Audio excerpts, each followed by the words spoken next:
Cuma persoalannya, kalau macam kita dah bincang sebelum ni lah, apabila kita datang ke rumah seseorang, dia akan mengurniakan kepada kita makanan jasmani dan makanan rohani sekiranya dia ada. Cuma apabila kita pergi ke tempat-tempat macam ni lah, Masjid Nabawi, kita pergi ke Masjidil Haram, Baitul Maqdis ataupun seumpamanya, macam mana pula Allah Ta'ala memuliakan kita tadi? Maka itulah yang diusahakan, bersihkan diri dulu. Bersungguh-sungguhlah kita membersihkan diri sebelum kita pergi ke sana.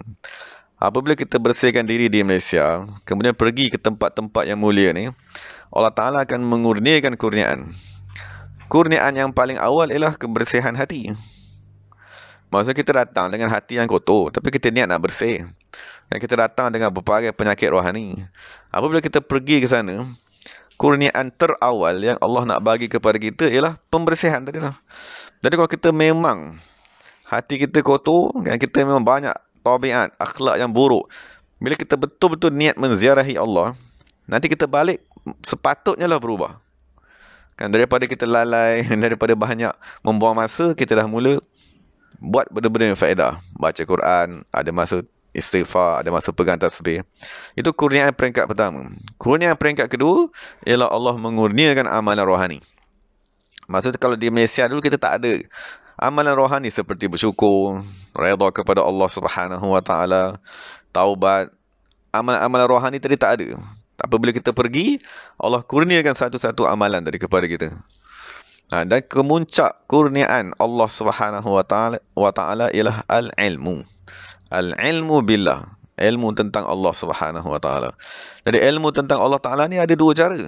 Sama ada kita pergi sana tadi, kita duduk dalam Masjid Haram, Masjid Nabawi, Baitul Maqdis, duduk dalam masjid ni, kan, dalam hati kita berhubung dengan Allah Subhanahu Wa Taala, dan Allah Taala akan ilhamkan ilmu tu dalam hati. Nanti kita balik, kita dapat ilmu yang baru. Itu kemuncak kurniaan apabila kita pergi ke tempat-tempat yang mulia tadi.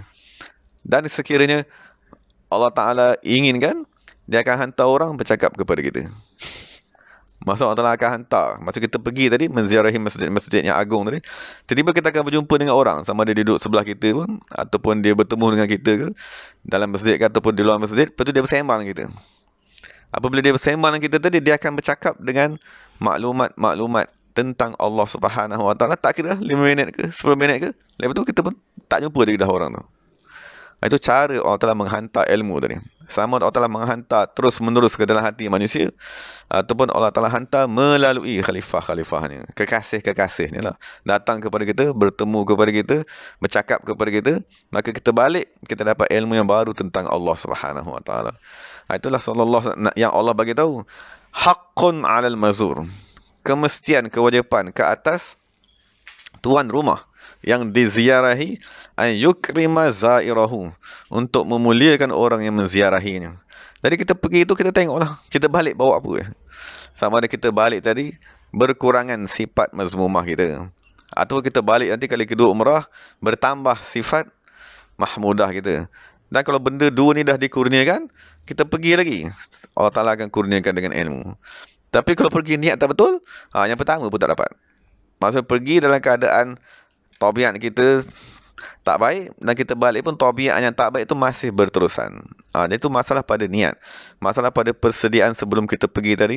Kita tak betul-betul membersihkan diri di rumah, sebagaimana Allah Ta'ala bagi tahu tadi, tatahhara fi baitihi, dia mesti menyucikan diri di rumah dahulu sebelum nak menghadap aku. Kan, bukan tiba-tiba suka-suka nak pergi menziarah, tak boleh. Maksudnya ada adab-adabnya yang perlu. Sebab tu dah Syekh tadi bagi tahu, dia kata kalau kamu sembahyang 2 rakaat saja di Masjidil Haram sama seperti beribadat setahun. Tapi dia kata ada syarat. Syaratnya dengan adab-adab yang telah diajarkan. Dan adab yang paling penting tadi itulah dia, kebersihan diri tadi. Supaya kita pergi sana, kita tak menyakiti orang lain yang datang untuk beribadat.